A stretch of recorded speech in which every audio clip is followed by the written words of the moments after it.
आजच्या व्हिडिओमध्ये आपण जाणून घेणार आहोत बांधकाम कामगार म्हणजेच लेबर कार्ड हे कशा प्रकारे करायचं। तर मित्रांनो इथं सर्वप्रथम न्यू रजिस्ट्रेशन इथं आपल्याला क्लिक करून घ्यायचं आहे। प्रथम आपल्याला इथं आपला जिल्हा टाकून घ्यायचा आहे, त्यानंतर आधार नंबर टाकायचा आहे आणि त्यानंतर आपला मोबाईल नंबर टाकून आपल्याला प्रोसीड फॉर्म या ऑप्शनवरती क्लिक करून घ्यायचा आहे। तर मित्रांनो मी माझा मोबाईल नंबर आधार नंबर टाकून घेतलेला आहे आणि त्यानंतर प्रोसीड फॉर्म या ऑप्शनवरती क्लिक करून घेतो।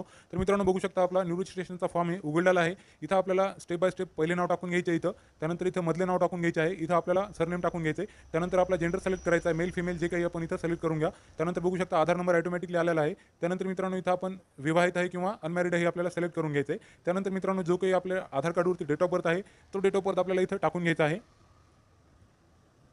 तो डेट ऑफ बर्थ टाकल्यानंतर मित्रांनो इथं आपली कास्ट सिलेक्ट करून घ्यायची, जी काही आपली कास्ट आहे ती सिलेक्ट करून घ्या। त्यानंतर मित्रांनो इथं बघू शकता जिथं जिथं स्टार मार्क आहे तीच माहिती भरून घ्या। तर इथं सर्वप्रथम आपला ॲड्रेस टाकून घ्यायचा आहे, जो काही तुमचा आधार कार्डवरती ॲड्रेस आहे तो ॲड्रेस तुम्ही इथं व्यवस्थित भरून घ्या। त्यानंतर आपला जिल्हा टाकून घ्या, इथं जसं जिथं जिथं स्टार मार्क आहे मित्रांनो तेच भरायचे, बाकीचं अन्यथा काही भरायची गरज नाही आहे। त्यानंतर इथं आपला तालुका सिलेक्ट करून घ्या। तालुका सिलेक्ट केल्यानंतर बघू शकता मित्रांनो आपला जे काही जवळचा पोस्ट ऑफिस आहे ते आपल्याला पोस्ट ऑफिस निवडून घ्यायचं आहे। त्यानंतर इथं बघू शकता आपली फॅमिली डिटेल आपल्याला इथं द्यायची आहे।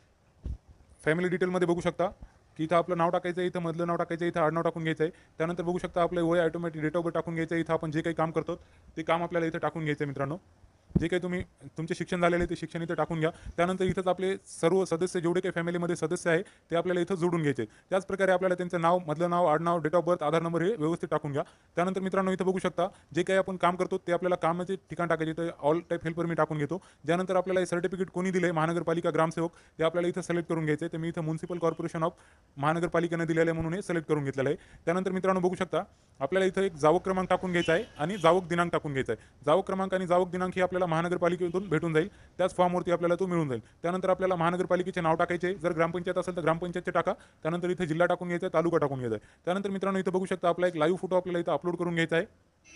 लाईव्ह फोटो अपलोड केल्यानंतर इथं बघू शकता आपल्याला एक आधार कार्ड आणि इथं आपलं जे काही 90 दिवसाचं प्रमाणपत्र आहे ते अपलोड करून घ्यायचं। तर मी माझी माहिती काही भरलेली नाही त्यामुळे एवढं रेड हे आलेलं आहे। तर मित्रांनो मी माझी माहिती भरून घेतो। तर इथं बघू शकता मित्रांनो मी माझं नाव टाकलंय, आडनाव टाकलंय आणि संपूर्ण माहिती मी माझी भरून घेतलेली आहे। तर अशा प्रकारे मित्रांनो तुम्ही तुमची व्यवस्थित माहिती भरून घ्या। मी तुम्हाला सांगलेलंच ही माहिती कशा प्रकारे भरायची। तर इथं आपण फॅमिली डिटेल ही ॲड करून घेतलेली आहे। त्यानंतर एक नॉमिनीमध्ये आपल्याला एक टिक मार्क द्यायची आहे, म्हणजेच नॉमिनी निवडायचं आहे। नॉमिनी निवडल्यानंतर इथं बघू शकता इथं मी संपूर्ण आपण जिथं कुठं काम करतो ते निवडलेलं आहे। त्यानंतर इथे एक लाईव्ह फोटो टाकलेली आहे, इथं आधार कार्ड टाकलेलं आहे मित्रांनो आणि इथं बघू शकता आपण एक 90 दिवसाचे प्रमाणपत्र हे टाकलेलं आहे। त्याच्यानंतर मित्रांनो आपल्याला सेव्ह फॉर्म या ऑप्शनवरती क्लिक करायचं आहे। इथं केल्यानंतर आपल्या नंबरवर एक OTP आलेला आहे, तो OTP आपल्याला इथं आता सबमिट करून घ्यायचा आहे।